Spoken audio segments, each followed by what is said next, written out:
You know, I really feel like you can tell a lot about someone by, what's in their wallet. Macklemore, it doesn't matter about money, really. Macklemore only had $20 in his pocket, and, I love Macklemore.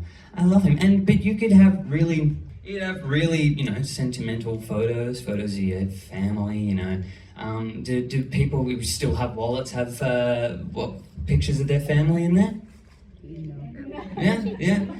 Well, I didn't have time for that. So, I've got one of the only pictures in my wallet that I do have is a picture of my Lego Voltron that I built when I was 12.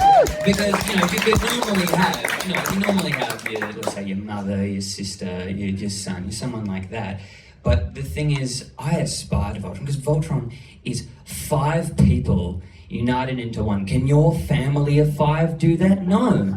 That would be a horrific crime against God. That would be horrendous. And, I look back at my hyperfixations of the past because I feel like the ghosts of my hyperfixations live in my wallet, kind of. And, people always ask me, Owen, how do you remember all this stuff? How do you get so deeply into it? And honestly, I know a guy. I gotta recommend you a guy. It's called autism. And this is an actual, I feel like the governments might have been taking the piss on me a little bit because this is a certified thing that I have. I can just pull this up. No, it is. I know there it is.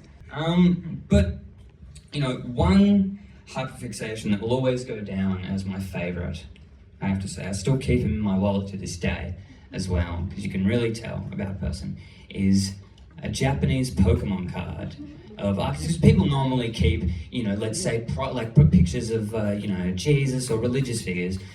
This is the god of Pokemon. Like, this Pokemon here is the actual god of Pokemon in the mythos.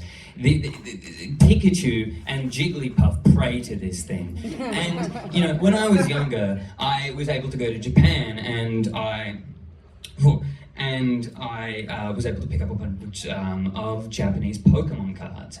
And I would bring them back to my primary school, because everyone's primary school, if you're around my age, had this like underground black market Pokemon ring. And I bring these fresh Japanese imports right in, fresh, no one's ever seen these before, and I bring them in.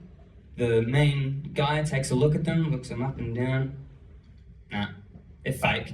And I just brought them in, and I get told that. And then they just go back to trading their fake Pokemon cards. And, I'm lucky that, most of those Pokemon cards now I have, buried in an unmarked location. Because most people, it's like they may fall onto an oil wealth, they do all of that to get their money from. My grandchildren are going to have to dig through dirt to find my very valuable shiny cardboard.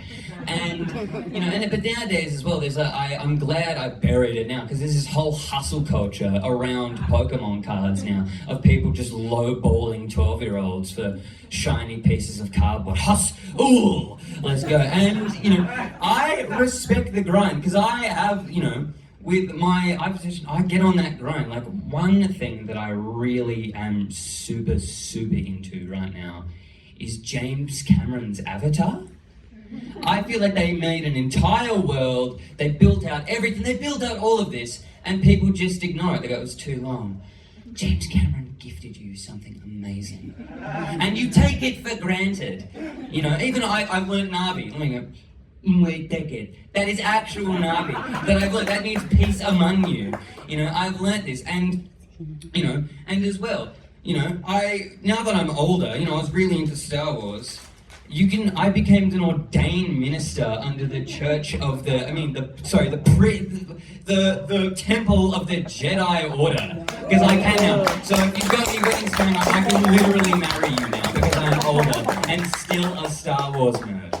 But the only time I've ever been out-trumped by someone else's hyperfixation is that I was having a conversation about mine, about all my cheesy Avatar stuff. I was speaking in tongues, like Navi, and and they said, I think my hyperfixation is pretty cool. It's AIDS. Their hyperfixation was AIDS. I wish I was making this up. This is what it actually was. Best info dump of my life, honestly. I never learnt so many fun AIDS facts, and it's horrible, but they really inspired me, honestly. So, next gig you see, it's gonna be 10 minutes of the greatest AIDS facts you've ever seen. But, oh my God. Why did I choose to end on an AIDS joke? Oh God. Alrighty, well, you've been, great, and I'm sorry that I was so awkward, but, it's all about the grind!